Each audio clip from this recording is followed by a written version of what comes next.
We remain steadfast in our commitment in delivering local news that matters, stories that inspire, enriching the lives of Filipinos in the Philippines and across the globe. This is your GMA Regional TV. Buong puso para sa Pilipino.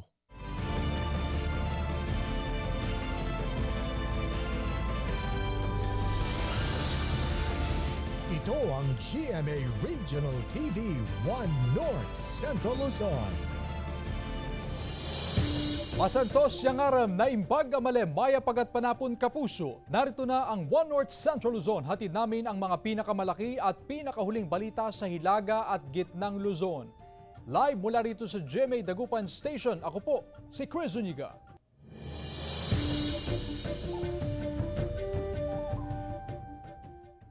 Isinalang na sa tanggapan ng COMELEC Pangasinan ang signature campaign ng ilang grupo hinggil sa pag-amyenda sa konstitusyon. Ang detalye ihahatid live ni Russell Simorio. Exclusive! Russell? Chris, kasunod ng mga report na may nag-iikot sa mga bara-barangay para nga mangalap ng pirma kaugnay sa People's Initiative na baguhin ang konstitusyon, mismong si COMELEC Pangasinan Election Supervisor Attorney Marino Salas na rin ang nagsabi na umabot na rin hanggang sa kanilang tanggapan ang naturang signature campaign. Kinumpirma ng Provincial COMELEC Office ng Pangasinan na nakatanggap na sila ng mga dokumento kaugnay sa People's Initiative Signature Campaign. Ito ay mga kinalap na pirma mula sa mga residente para makakuha ng suporta sa pag-amyenda ng 1987 Constitution. We will just receive it, we will issue certification, we will wait for the final order ng Commission and Bank. We can say mga 60% na ng mga bayan natin makareceive. Batay sa rules and regulation ng COMELEC, susuriin ang bawat pirma ng mga residente upang mapatunayan kung tunay o dinaya ang mga ito. Pero hindi ito gagawin ng COMELEC hanggat hindi sila nakatatanggap ng petisyon mula sa mga grupong nagsusulong nito. Under the law, kami ang mandated. Pag dumating na sa amin yan, pag na-file na yung petisyon. Opo. At may order ng Commission and Bank sa amin to verify, then that's the time that we will verify it. Ayon sa COMELEC, magiging valid pa rin ang pirma kahit hindi ito ginawa sa harap ng tanggapan. Samantala, sa pananaw ng isang social science professor, panahon na para amyendahan ang saligang batas para mapalakas ang ekonomiya, pero kailangan maipaliwanag ito sa publiko at hindi lang basta pipirma. If honest to goodness yung signature campaign, and if people will understand the reason behind yung ginagawa nila nga sa pagkalap ng signature, then probably it will get the support of the people. Chris, wini-welcome ng COMELEC ang mga signature campaign na ito hinggil nga sa pag-amyenda sa konstitusyon. Pero sabi ng COMELEC, wala pa silang jurisdiction sa ngayon para gumawa ng anumang aksyon hinggil nga sa naturang signature campaign.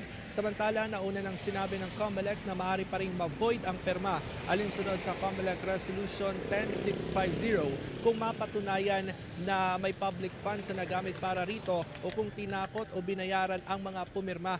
May ilang report kasi na nagsasabi na pinangakuhan ang mga pumirma na mabibigyan sila ng ayuda. Yan muna ang latest mula rito sa Pangasinan. Balik sa iyo, Chris. Maraming salamat, Russell Simorio. Patay naman ang dalawang construction workers matapos na matabunan ng tinitibag na bahagi ng bundok sa Sugpon, Ilocos Sur. Narito ang report. Patay ang dalawang construction worker matapos matabunan ng gumuhong bahagi ng bundok sa Barangay Danak, Sugpon, Ilocos Sur.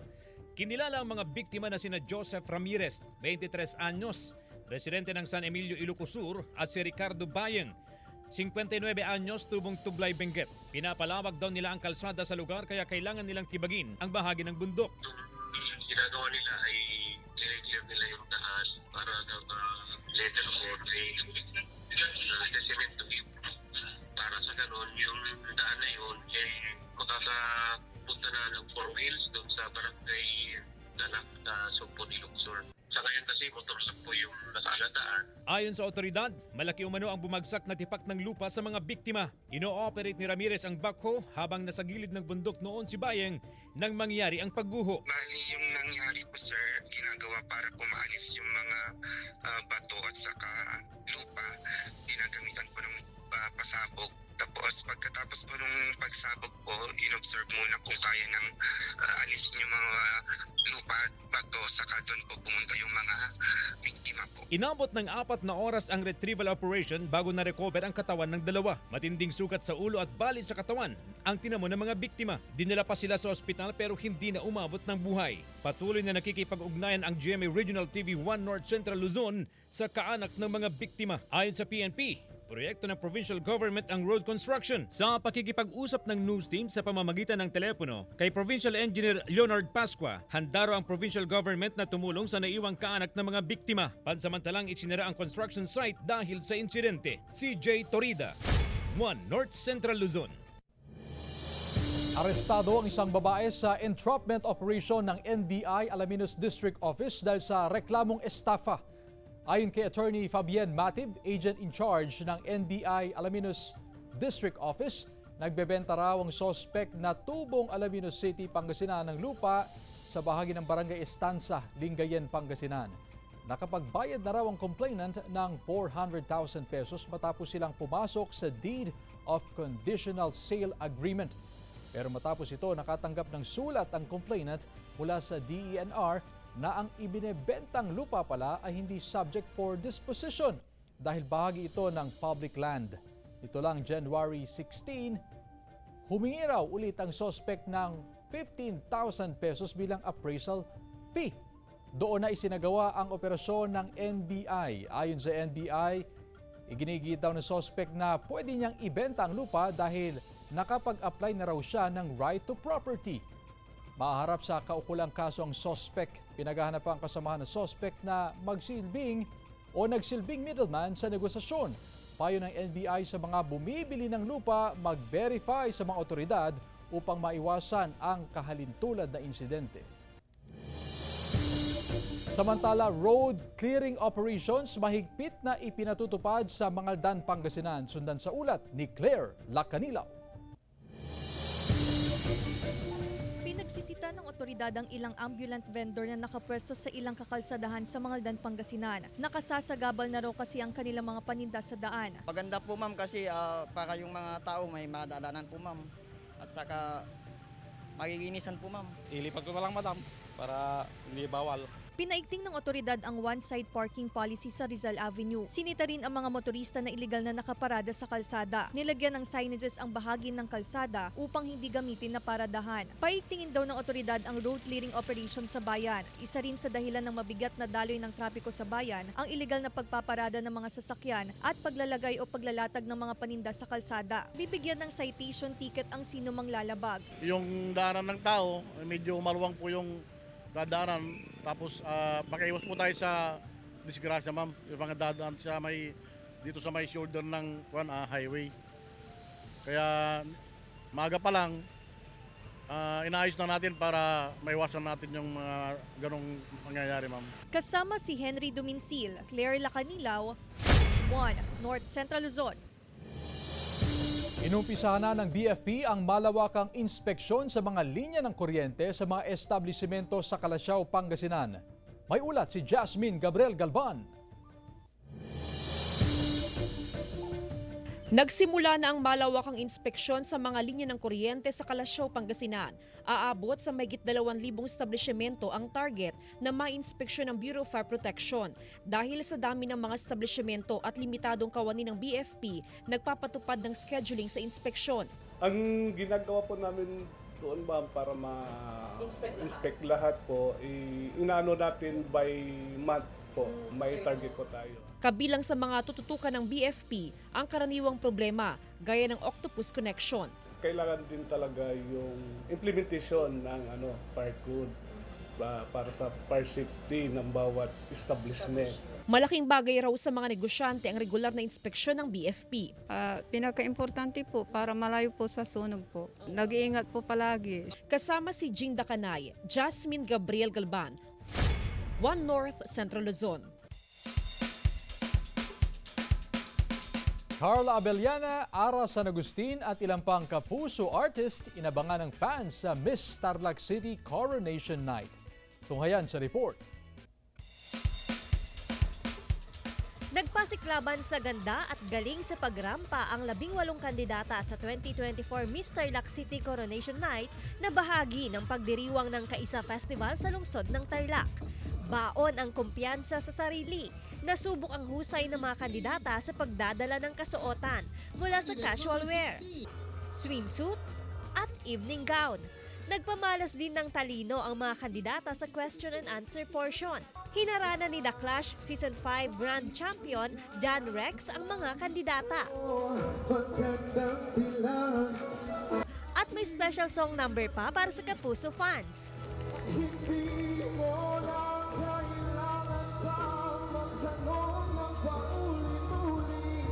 Iba pala talaga ang beauty ng mga taga-Tarlac. Siguro it touches my heart din. It's an honor na makasama kayo sa isang malaking event na ito. So maraming salamat po. Kabilang sa panel of judges, sina Kapuso actress Ara San Agustin na napapanood bilang si Joanne sa GMA Primetime Action Series na Black Rider. At Kapuso actress Carla Abellana na gumaganap bilang Lucy sa GMA Afternoon Prime Show na Stolen Life. Ako talaga sobrang ina-admire ko yung mga kababaihan na sumasali sa mga beauty pageants because hindi lahat may confidence and kayang gawin ito. So, ang tatapang nila and ang gaganda nila. Lahat naman sila worthy ng title, worthy ng crown. But of course, congratulations sa mga nag-place talaga. So, sulit ang lahat ng pinaghirapan nila. Nagsilbing host ng programa si 24 Oras Game Changer segment host and GMA Synergy Sportscaster Martin Javier. Sa lahat po ng sumali dito, the energy was amazing. As per usual, it's my first time hosting in an outdoor setup like this sa Plazuela. Napakaganda po nung venue natin dito sa Tarlac City. It's such an honor to be hosting one of the most important nights of the year. Sa huli, kinoronahan bilang Miss Tarlac City 2024 si Sasha Julie Bell Lacuna na mula sa Barangay Care. Layunin ng patimpalak na isulong ang pagkakaroon ng pantay na estado ng mga kababaihan at mabigyan ng importansya ang kanilang mahalagang kontribusyon sa lipunan. Joanne Punsoy, One North Central Luzon. Ito ang GMA Regional TV 1 North Central Luzon.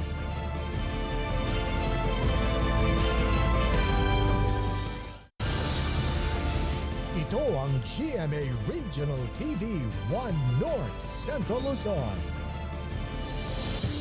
Patay ang 30 anyos na lalaki matapos na pagsusuntukin ng grupo ng kalalakihan sa San Carlos City, Pangasinan. Nakatutok, Jasmine Gabriel Galban. Sa kuha ng CCTV camera, makikita ang isang lalaki na nilapitan ng grupo ng kalalakihan sa labas ng isang resto bar sa San Carlos City, Pangasinan. Makikita rin na tila nag-uusap sila. Ilang sandali lang, sinuntok ng lalaking nakasuot ng jersey ang biktima. Natumba ang biktima at nawalan ng malay. Makikita rin sa video na sumali na rin sa panununtok ang ilan pang lalaki sa biktima. Dinala sa pagamutan ng biktima pero binawian ng buhay. Labis ang paghihinagpis ng mga naiwang kaanak ng biktima na nakilalang si Samuel De Vera, 30 anyos, residente ng Bolosan, San Carlos City, Pangasinan. Hustisyang hiling ng pamilya. Hindi niya deserve talaga kasi nakikipag-usap naman siya ng maayos.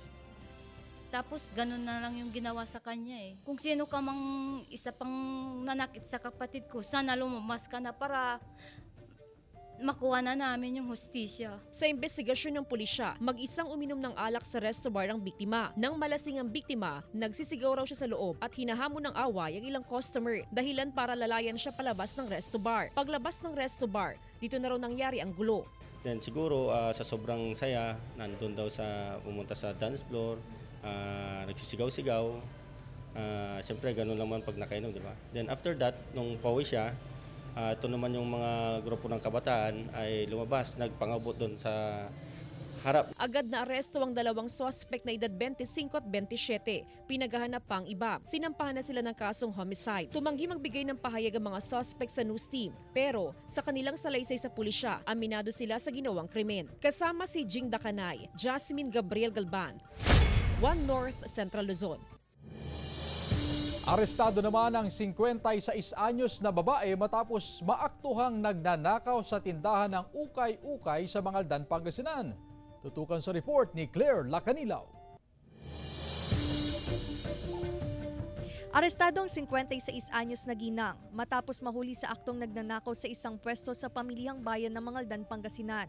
Sa investigasyon ng pulisya, habang abala sa pagtitinda ang biktima, dahan-dahang kinuha ng sospek ang isang pouch na naglalaman ng mga alahas. Pero sakto manong nakita siya ng isa pang negosyante na kaibigan ng biktima. Agad na hinuli ng market guard ang sospek at dinala sa himpilan ng pulisya. Na-recover mula sa sospek ang mga ninakaw na alahas na nagkakahalaga ng halos 10,000 piso. Nahuli po siya doon sa loob na nagnanakaw ng mga alahas. At least naktuan po siya, kaya yun, nahuli. Matindi raw ang pangangailangan ng sospek kaya nagawang magnakaw. Maharap ang sospek sa kaukulang kaso. Kulang po sa pangangailangan po. Na-file na po natin yung kaso, na-inquest na po natin kahapon. Hintayin na lang natin yung korte na lang po mag-decision kung anong... Kasama si Henry Domincil, Claire Lacanilaw, 1 North Central Luzon. Sa ibang balita, ilang kumpanya ng bus sa Dagupan City lumipat na ng paradahan sa De Venecia Highway Extension dahil sa tumitinding traffic sa downtown area. May ulat si Russell Simorio. Ang mahigit 1 ektaryang lupain na ito sa gilid ng De Venecia Highway Extension sa Dagupan City ang nagsisilbing paradahan ng 80 bus unit. Nirentahan ito ng isang kumpanya ng bus para malipat ang paradahan mula sa Arellano Street.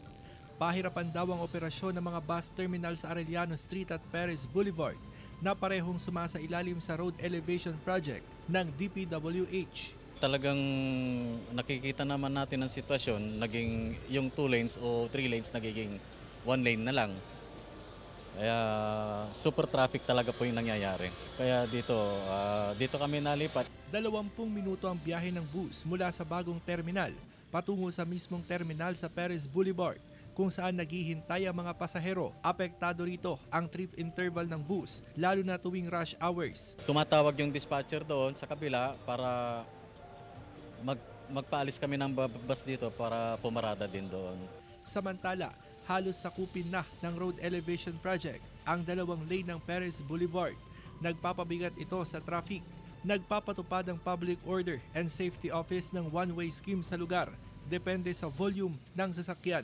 Pag ma-traffic sa Perez, one-way namin. Pero pag hindi naman, two-way. Yung traffic aabot dito hanggang Tapok na. Kaya ang ginagawa namin, one-way namin. Kasama si Daryl Peralta, Russell Simorio, 1 North Central Luzon. Samantala, National Cultural Treasure na St. Andrew the Apostle Parish kabilang sa mga dinarayo sa Bacara, Ilocos Norte. Tungo sa GMA Regional TV Presents, hatid ni Gab De Luna. Taon-taon dinadagsa ng mga turista ang St. Andrew the Apostle Parish Church sa Bacara, Ilocos Norte upang mamanata. Taong 1590 nang ipatayo ang simbahang ito. May underground tunnel na daanan daw noon papunta sa Bell Tower at patungo sa Bislac River ng bayan. Libo-libong turista raw ang dumarayo, lalo na tuwing Disyembre. Malaking tulong to sa turismo namin kasi aside from the character of the church as NCT, ang aming belfry, ang pinakamataas na belfry, 50 feet high, lalo na nung hindi pa natapol ang dome niya. Isa ito sa kinukonsiderang National Cultural Treasure, kaya naman pinakaiingatan, pati ang exterior ng simbahan. Pero ang hindi alam ng karamihan ay matatagpuan dito ang 300-year-old image ng Mother Dolorosa na gawa sa ivory. Ang ivory kasi galing siya sa has ng elephant. The church were able to preserve one of the best, if not the best, Mother Dolorosa image. Over the years, we believe that it's as old as the church. Kasama si Reynold Velasco, Gab De Luna, 1 North Central Luzon. Ito ang GMA Regional TV 1 North Central Luzon.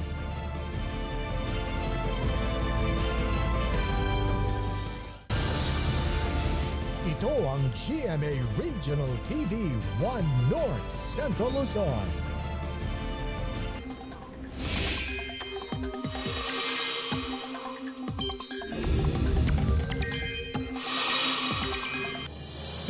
Mga kapuso, maging handa pa rin sa pag-ulan sa ilang lugar sa bansa. Ayon kasi sa Pag-asa, tuloy-tuloy ang pag-ihip ng northeast monsoon o hanging amihan sa Luzon at Visayas.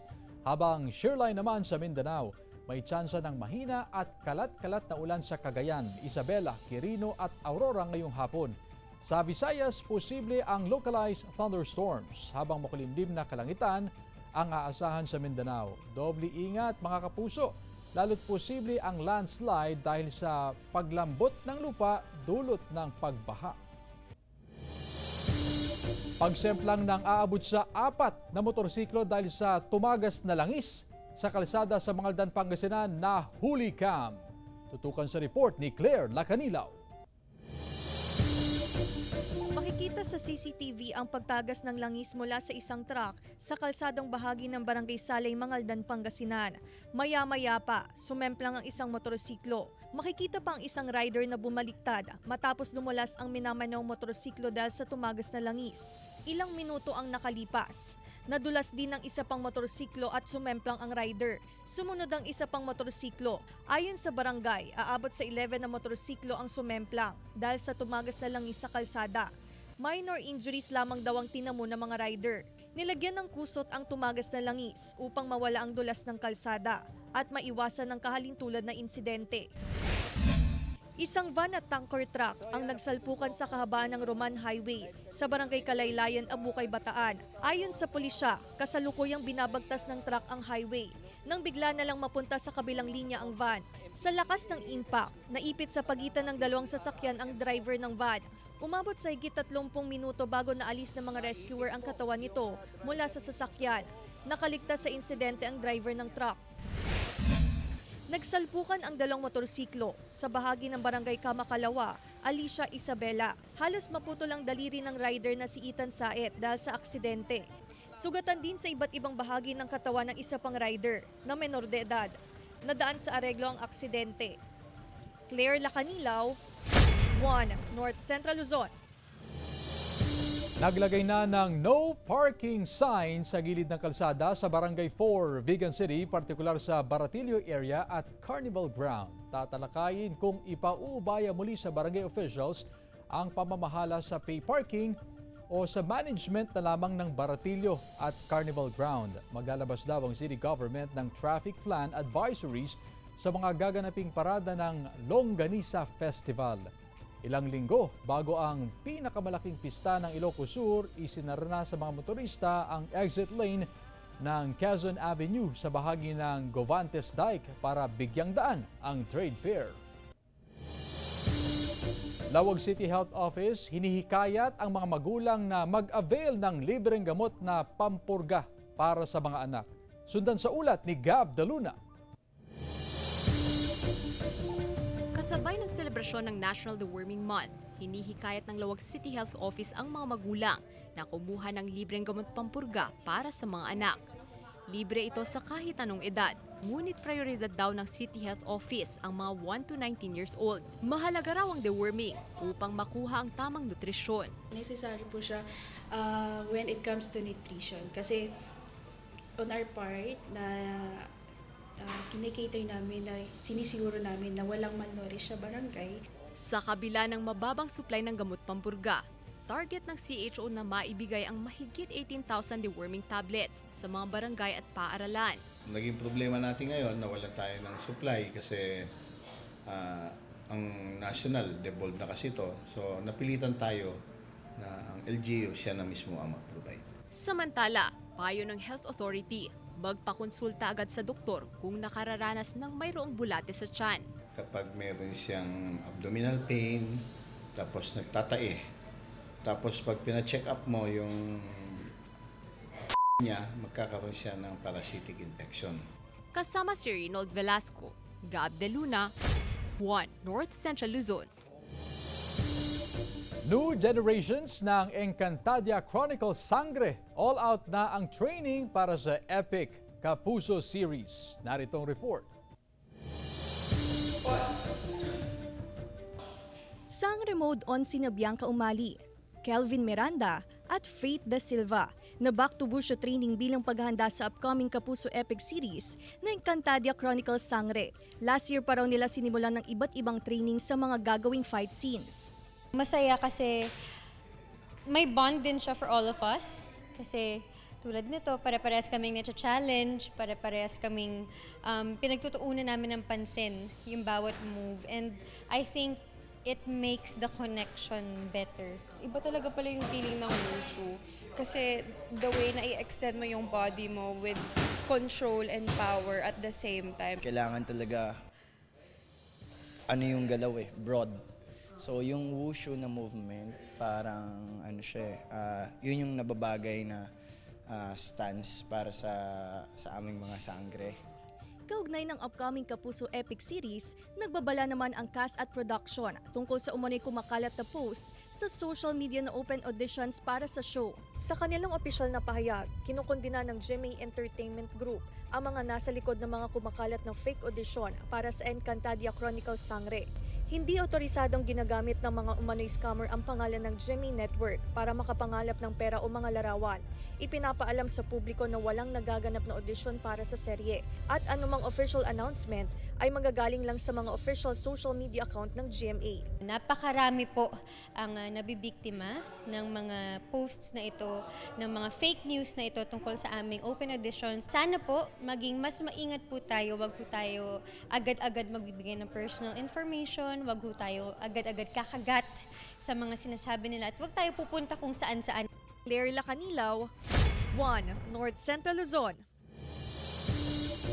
Samantala, mapapanood niyo po ang episode na ito at iba pang pinakahuling lokal na balita sa official website ng GMA Regional TV, www.gmaregionaltv.com. Pwede rin kayong bumisita sa aming official YouTube channel, GMA Regional TV, at i-click ang subscribe button para sa pinakamainit na balita mula sa mga rehiyon. Nais naming pasalamatan ang mga kapuso sa Hilaga at Gitnang Luzon, maging ang mga kapuso natin abroad. Dahil sa GMA Regional TV, local news matters. At yan ang mga pinakamalaki at pinakahuling balita sa Hilaga at Gitnang Luzon. Maraming salamat sa pagsama sa amin, pati na ang mga kapuso sa ibang bansa na tumutok sa mga balita sa rehiyon. Ako po si Chris Zuniga. Kami ang GMA Regional TV, 1 North Central Luzon. Buong puwersa para sa mas malaking misyon at mas malawak na paglilingkod sa bayan.